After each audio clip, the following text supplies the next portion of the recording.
విశాఖ దక్షిణ నియోజకవర్గంలో అభివృద్ధి పనులు వేగవంతమవుతున్నాయి. జీవీఎంసీ 4వ జోన్ పరిధిలోని 32వ వార్డు సౌత్ జైల్ రోడ్డులో బీటీ రోడ్డు నిర్మాణానికి ఎమ్మెల్యే వంశీకృష్ణ శ్రీనివాస్ శంకుస్థాపన చేశారు. ఈ కార్యక్రమంలో జనసేన పార్టీ స్థానిక నాయకులు 32వ వార్డు కార్పొరేటర్ డాక్టర్ కందుల నాగరాజు పాల్గొన్నారు. ఈ సందర్భంగా ఎమ్మెల్యే మాట్లాడుతూ విశాఖ దక్షిణ నియోజకవర్గాన్ని మోడల్ నియోజకవర్గంగా తీర్చిదిద్దేందుకు ప్రభుత్వం కృషి చేస్తుందని తెలిపారు. ఈ కార్యక్రమంలో స్థానిక ప్రజాప్రతినిధులు, పార్టీ కార్యకర్తలు భారీ సంఖ్యలో పాల్గొన్నారు.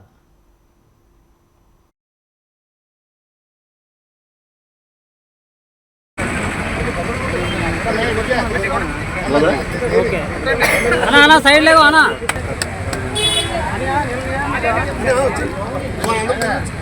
వంశీ గారి నాయకత్వం వర్ధిల్లాలి. వంశీ గారి నాయకత్వం వర్ధిల్లాలి. వంశీ గారి నాయకత్వం వర్ధిల్లాలి. వంశీ గారి నాయకత్వం వర్ధిల్లాలి. వంశీ గారి నాయకత్వం వర్ధిల్లాలి. వంశీ గారి నాయకత్వం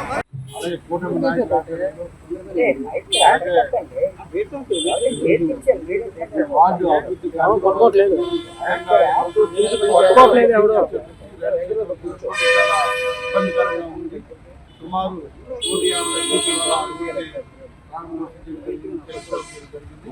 అది త్వరలోనే రోడ్డు కంప్లీట్ చేసి ముఖ్యంగా ఈ వార్డులో ఇంకా ఎక్కడైతే మన నాగరాజు గారు చెప్పారు, ఇప్పుడు చెప్పారు ఇష్యూస్ ఉన్నాయని వాటన్నింటినీ కూడా అతి త్వరలోనే కంప్లీట్ చేసి ఏదైతే ప్రజలకు మేము ఇచ్చిన హామీలు ఉన్నాయో గత ప్రభుత్వం నిర్లక్ష్యం చేసిందో వాటన్నింటినీ కూడా కంప్లీట్ చేస్తామని చెప్పేసి హామీ చెప్పడం జరిగింది.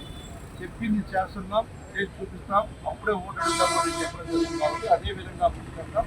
ఇవాళ మీరు గత ప్రభుత్వంలో ఈ నియోజకవర్గం పూర్తిగా నిర్లక్ష్యాలు గురించి ఇప్పుడు ఇవాళ మీరు కోర్నా మార్కెట్ దగ్గర నుంచి, నెహ్రూ బజార్ దగ్గర నుంచి, ఎస్ఎల్ కెనాల్ దగ్గర నుంచి అన్నింటి కూడా ప్రభుత్వం పెట్టి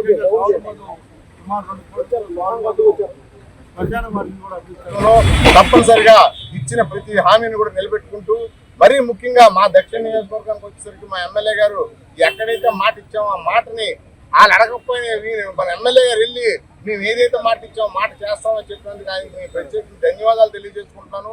అలాగనే మరి నా వార్డు వరకు వచ్చేసరికి ఇప్పటి వరకు సుమారుగా 14-15 కోట్ల రూపాయల వరకు వర్కులు జరిగాయి, ఇంకా జరగవలసి ఉన్నాయి. మరి కళ్యాణ మండపం మరి ఆల్రెడీ మనం 1.5 పెట్టి ఒక ఫ్లోర్ వేసాం, ఇంకో 1 కోటి రూపాయలు కూడా మన ఎమ్మెల్యే గారు శాంక్షన్ చేయించడం మూలంగా 2వ ఫ్లోర్ కూడా వేయడానికి సిద్ధంగా ఉన్నాం. మరి త్వరలోనే ఆ కళ్యాణ మండపం కూడా ప్రజలకి అందుబాటులో తీసుకొచ్చి అందరికి ఉపయోగకరంగా చేయాలని ఒక ఆలోచనతో ఉన్నాం. అదేవిధంగా ఇంకా మరి అల్లిపురంలో సిపిఐ ఆఫీస్ పక్కన మేము ఎమ్మెల్యే గారిని ఈ సందర్భంగా మిమ్మల్ని మీ ద్వారా కోరుతున్నాం. అక్కడ మనకి పిల్లలు ప్లే గ్రౌండ్ ఒకటిను మరి జిమ్ ఒకటి అడిగాం. దాన్ని కూడా ఈ సందర్భంగా వారి మాకు పని పూర్తి చేయాలని మిమ్మల్ని మీ ద్వారా మేము అడుగుతూ ఈ కార్యక్రమానికి మీరు అందరూ వచ్చినందుకు ధన్యవాదాలు తెలియజేసుకుంటూ